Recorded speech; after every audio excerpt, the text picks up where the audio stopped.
Hey kids, want to hear a cool story? It's about where babies come from. Do you know where babies come from? That's right! A giant white stork goes to the enchanted marsh where all the new babies are waiting to meet their new families. He snatches up the baby that's meant just for your family and brings it to your mommy in a cute little bundle. Come on, what were you expecting? They're little kids. What you know about it? What you know about it? Tell me what you know about it.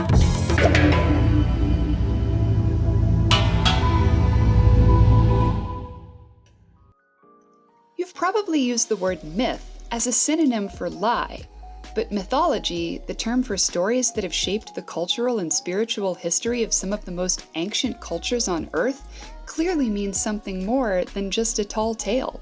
Compared to our ancient ancestors, we modern Western people have a peculiar relationship with storytelling. We define any story a writer invents as a work of fiction, and we think of fiction as the opposite of fact. But what happens when we don't have all the facts? We can't rely on facts, for instance, to tell us who or what created our universe. And it's such a big question, we may never have all the data we'd need to answer it factually. And yet, if we didn't ask this question, we wouldn't be human. This is where story comes in. No matter how perfectly fact-based we want to believe our thought processes are, our brains are built to understand our world through stories. And stories are always works of imagination, works of fiction, if you will. Think about the last time you were getting ready to give a presentation you were nervous about.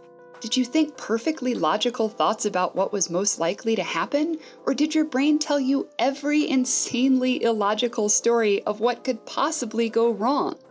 And even if we could somehow train our minds to rely completely on facts, there are some topics that only lend themselves to being discussed in terms of metaphor and symbolism. Take love, for instance. Imagine if your favorite love song went a little something like this.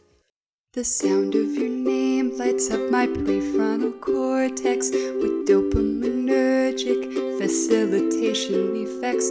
All 16 of your androstenedione pheromones are resonating in my erogenous zones. It's love. Yeah, probably not taking that one on tour anytime soon. Like it or not, some, if not all the most important things we experience in life simply can't be accurately described in the language of cold, hard fact. Fact is objective, but life is subjective.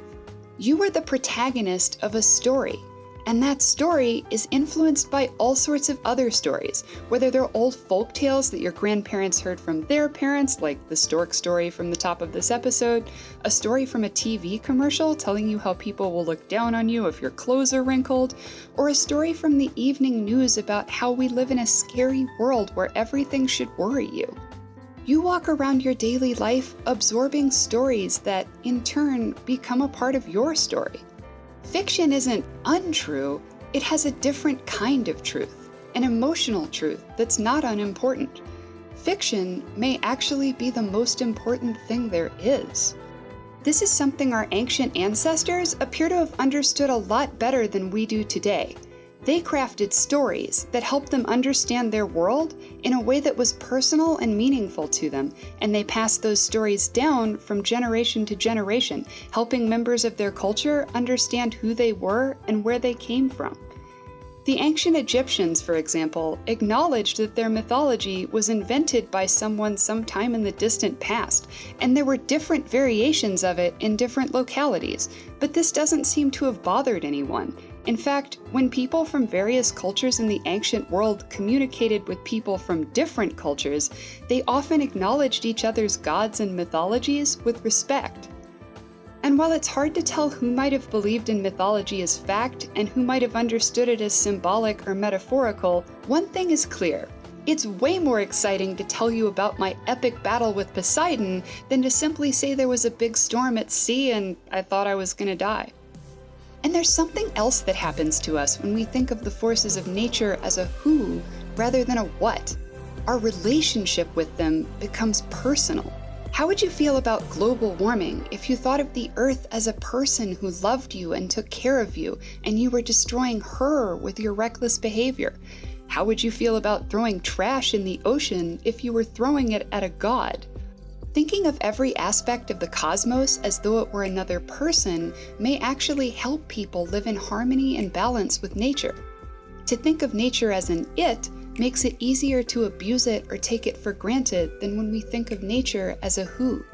And although this may be a less factually correct way of understanding the universe, it's a way that feels good to us, and that's not insignificant.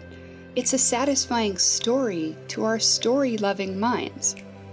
The fact that story has great power in our lives and in our world is actually a good thing, because story, unlike fact, is something we can control. So even when the facts are cold and hard, we can use the power of story to craft a myth, if you will, that can help us cope. We can write a new story of our own creation that can help us reframe our understanding of our universe as a meaningful, connected, and beautiful, if mysterious place. See you next time.